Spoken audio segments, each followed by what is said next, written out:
You know, success in life isn't so much about what you know. It really is about what you do with what you know. You see, knowledge between your ears is about potential, but it's not really value added until you share it. Make those connections and share it, and that's where the tragedy starts. We far too often waste knowledge. You know why? Because we're not nice enough. We're not likable enough. We're not open. We're not agreeable enough. We don't make ourselves someone others can relate to. And that's unfortunate. So we have to learn to get over ourselves. Leaders, experts, hear me. You've got to get down off of that pedestal sometimes. Put 2 feet on the ground. Close your mouth, open your ears, use your eyes, and see the amazing people around you for the unique individuals they are and the value they add.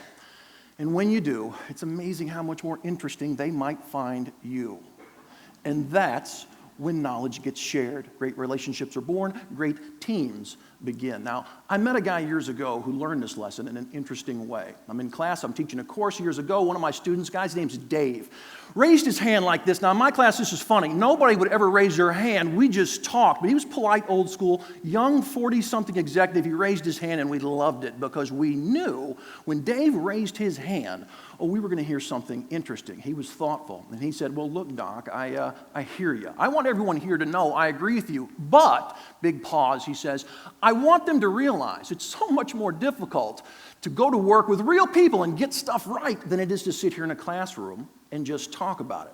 And I said, you know, you're right. He goes, well, I messed that up recently. I screwed up. I learned something. It's embarrassing. I didn't want it to happen, but it did. I figured maybe I'd share it with the class, and you guys would avoid the same mistake I made. I said, that sounds great. Go for it. And he said, well, you all know I just got my first executive role ever. I'm a leader of leaders. Beneath me, this is his words, not mine, I have 20 code jockeys. These are people who are expert computer programmers who each have teams below them. He said, I love these guys, and I knew the power of showing gratitude and being thankful when they really earned it, and so I waited.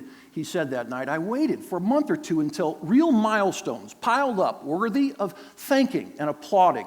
And unannounced, I walked out into their cubes at work and I called everybody over for a big huddle. I didn't tell them why, I just said, everybody come out here. All of the managers came out there. He said, I took a knee like a good coach and I got down there and I said real simply, you guys are doing great work. Thank you. I want to tell you how much I appreciate all the hard work that you're doing. So I'm going to take everybody on the team to happy hour. Now, you drinkers in the crowd who just giggled, like me, enjoy a good happy hour. But you're also bright, and you know, not everyone does. A couple days later, they went to happy hour. There's Dave waiting on the team. Half the team showed. He was baffled to see only half of his team there. Late that night, one guy left at the bar with Dave, someone he's known for a while, who will give him straight feedback. He's a member of the team, and he said, look, not everyone likes to drink, pal. I'm sorry. Oh, by the way, people who came tonight didn't show up to have a drink and a smile with the boss. They came because they thought if they did not show up, that somehow they were going to lose points back at the office. Dave found out that he had tried to do something positive. He had inadvertently created a negative outcome, and he was embarrassed. This is not what he was used to as a professional.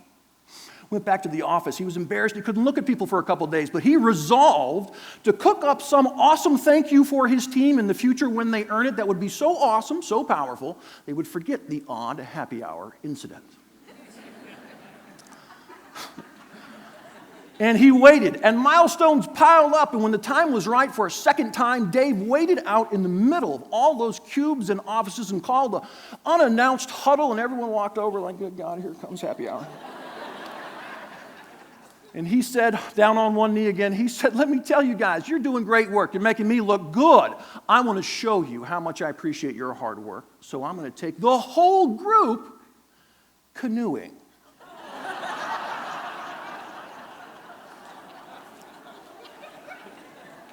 Can you imagine what these poor people were thinking? Now I've got to get sunburned with this idiot. A couple weekends later, they went canoeing. The same half a team showed up, almost to a person, and the same guy gave Dave the same feedback saying, pal, you just did the same thing twice, but this time you ruined the weekend. Dave had a professional crisis, he told class. He had never felt this disconnected and aloof in a professional context. He was very embarrassed. It took many days back at the office before he could actually look them in the eyes once more. He said, I just sat there a lot for hours, and I watched them right there doing what they do in their natural habitat. I just watched them. And finally, it hit me. I broke through. I had what he called an epiphany. I realized that what I'd been doing this whole time was very simple. I'd been doing nothing more than projecting me onto them. That's all I was doing, projecting me onto them. He said to my class that night in a very confessional way, you know what? I like to drink. I like to canoe. Very often, I like to drink while I'm canoeing. And the breakthrough moment was realizing that had nothing to do with my team. He said, when I realized that and a new lens clicked in place, I saw something right there in front of me. It had been there every day, but I missed it every day until now. I saw it. Everyone's hanging on his words in class, listening to this story. I said, what did you see? He goes, I noticed that every single person on my team, every person, had a very clear indication in their workspace that they were a huge fan of professional wrestling. Bobblehead, figurine, mouse pad, screensaver, signed autograph.